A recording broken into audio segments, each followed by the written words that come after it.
So Juanita Bynum, she became popular back in the early '90s, late '80s, I think it was, with her "No More Sheets" messages.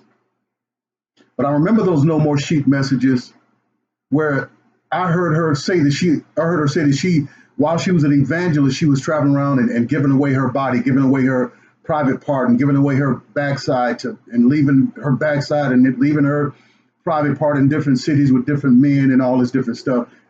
From that, to me, she disqualified herself for ministry. But there was a lot of things that she did that showed me that she wasn't a true woman of God. And I even think she's suffering from some depression and some mental issues as well. But she has accused a pastor named what's name, Pastor John Moore out of Chesapeake, Virginia. And he's the pastor of the Experience Church. Well, he and his wife took to social media after Juanita Bynum took to social media and accused the man of going into her room where Juanita Bynum, she has these weird rituals. You go in and place everything, and she explained it herself on her own video, place a bunch of white sheets over everything, and because people have sex in hotels and there's a bunch of spirits in there, and they go in there and pray and do all this kind of stuff. Well, anyway, the women, they see her panties, they lay her panties out, they lay out what she's going to wear on the bed and all this stuff. You know, when I travel, I do my own underwear. I do my own stuff. If you want to keep your underwear private, well, then keep it private. You know, I don't get it. Well, some of these preachers travel around, they have their little personal assistants, and then little guys be so effeminate, and they wiping the sweat off of the guy, off of the preacher, while he's up preaching in front of everybody. I'm sitting there like, what is going on here? The preacher is up preaching, and his bald head is sweating, and a guy comes up, and he's patting his head down and going down to his shoes and wiping his shoes. I mean, this literally happened. I looked over at his wife. I'm like, yeah, I never met his wife, but I'm like, this is crazy. But sometimes these people go too deep with all these personal assistants and all this kind of stuff. But let me give you my commentary on this, okay? Just like that woman over there, that representative, Erica Thomas, took to social media because she wanted to play the victim. Okay? Juanita Bynum was supposed to preach for this man and his wife, and the man, there was a miscommunication somewhere. That the pastor went into the hotel room to put some flowers in there. And I've done this. Listen, I'm not personally going into my guest hotel, whether they're male or female. That's why I appoint people to do that. When they come in town, they fly in town, I have someone else designated for that. Somebody I trust, somebody that I know is going to handle business and treat the people with respect and love. And it's not going to be a whole bunch of personal stuff. It's going to be business. The people come in town, do ministry, and that's it. And we, develop a friendship from there. Okay.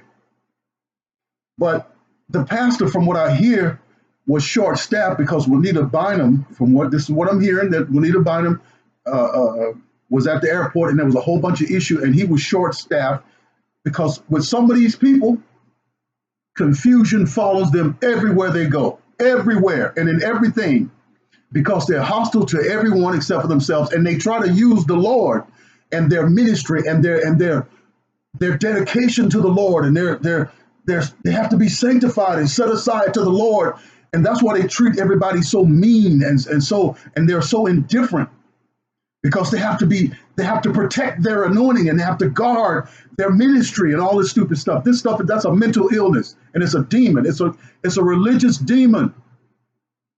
So the pastor went into the room, and he had some people from the hotel there with him because he didn't have a key to get in there. They had to let him in, and he saw all of this stuff, and he thought that the room wasn't prepared. He knew that Juanita Bynum was at the airport, that she was on her way there, and he was upset that the room wasn't cleaned out and ready for her. The room should be prepared, the beds and sheets and everything should be. But after seeing all this stuff everywhere, he figured that they hadn't, so he went down there and got upset with the people that the room wasn't prepared, and that's when all of the confusion happened.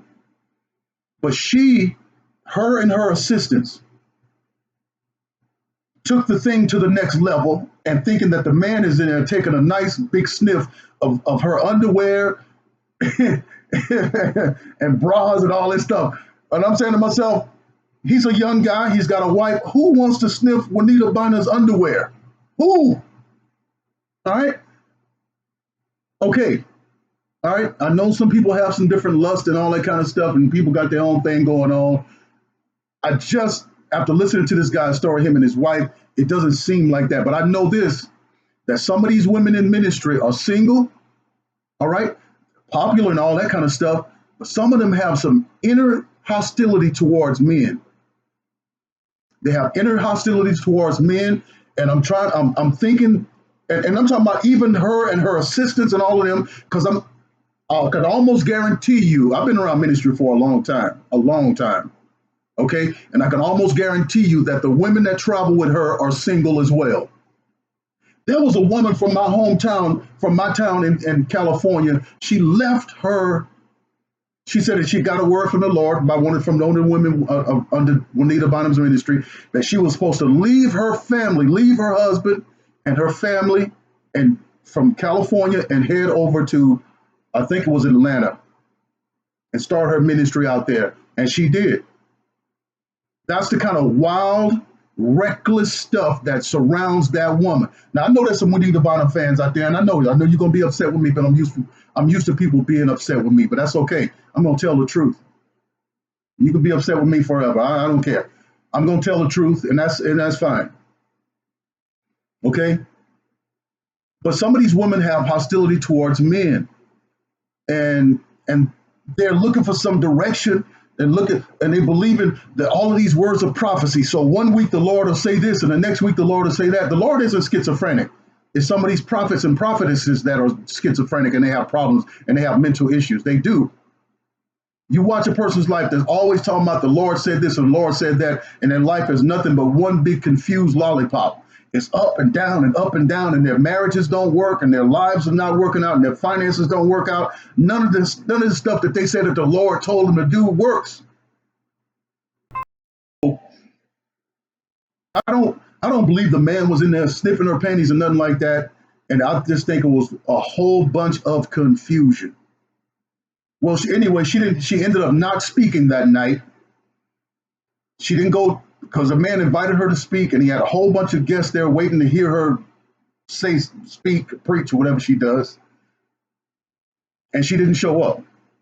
Next thing they know, she's on social media on there crying. See, have you noticed something about today's people, especially in the black community and most of the people who are kind of democratic, liberal? They want to be the victim. I thought in the church that we were victors. I thought we were more than conquerors. I thought we were supposed to be the ones, the tribe from the line of Judah. We're supposed to be the winners. But you get on the social media like that woman, Erica Thomas, and start crying and you're drawing all this attention to yourself, and you're begging for people's sympathy. You understand? That's all that is. It's a sympathy plea. Juanita Bynum, you've been in ministry. The woman been in ministry for 30, 40 years. She's 60 years old. You could have did this a million ways besides jumping on social media and attacking this man. And you know what? You could have done real bad damage to his ministry. And if after talking to the man and talking and maybe bringing some other ministers in that you trust and bishops or whatever however y'all want to settle that, and the man say, I don't want to hear none of this stuff, and he's being hostile, then I would say, hey, listen, I don't, just for the sake of my reputation, this is this. But she didn't go to the man, and from what I hear watching his video, him and his wife, they could never contact her. But she got in her mind, that the man is in there sniffing her panties and messing with her bras and all this kind of stuff. And none of that stuff, I don't even think that stuff happened. I think she wants to get this sympathy. Everybody's a victim nowadays. Everybody's a victim. And listen, and being a victim is very powerful because that's how people can push an agenda.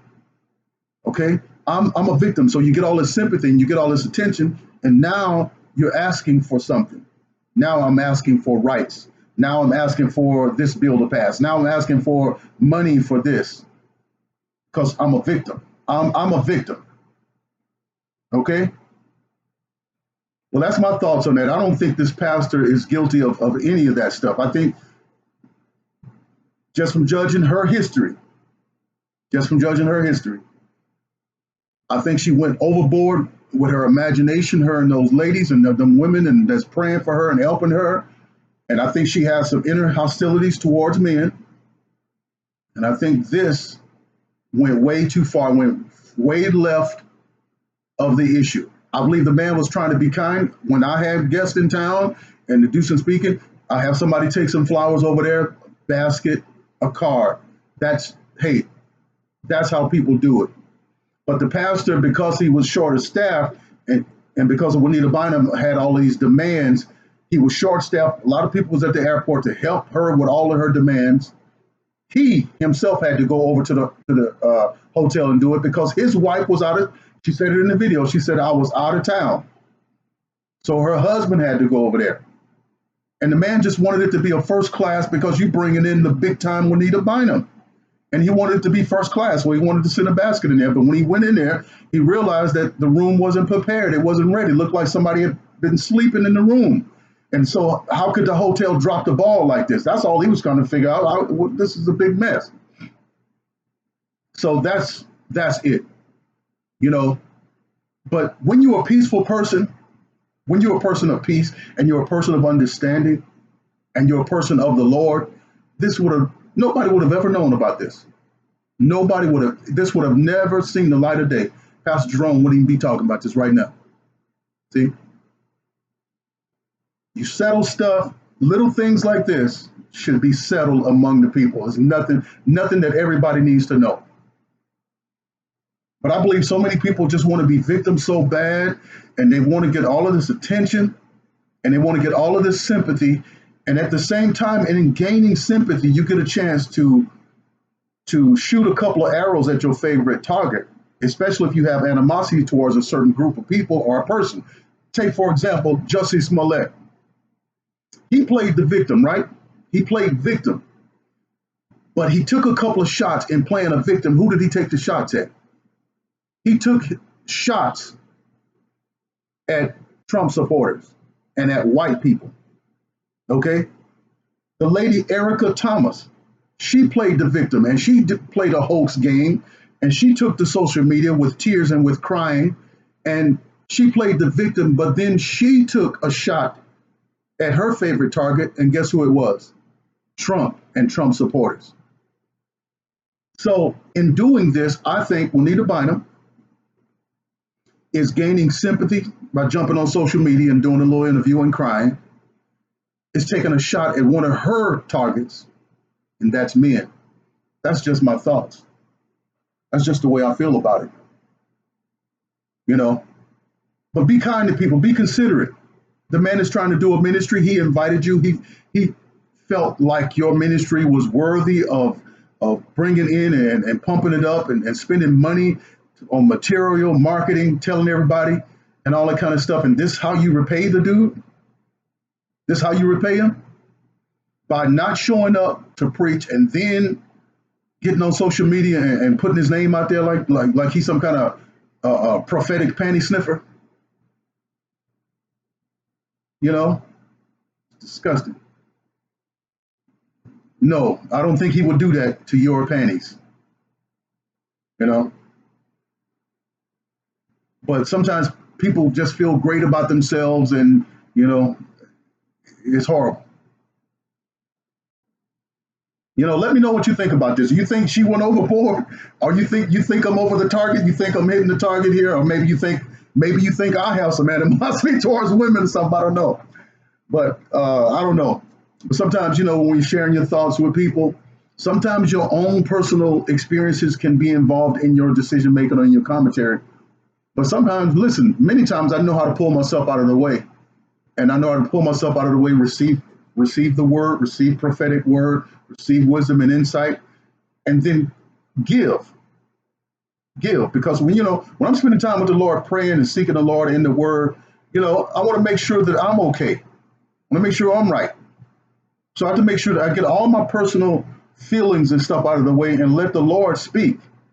Let him say what he's going to say, and then either I can reject it or receive it. And I'm humble enough to receive it. All right. This is Pastor Jerone. Like, share, and subscribe. I'll see you on the next video.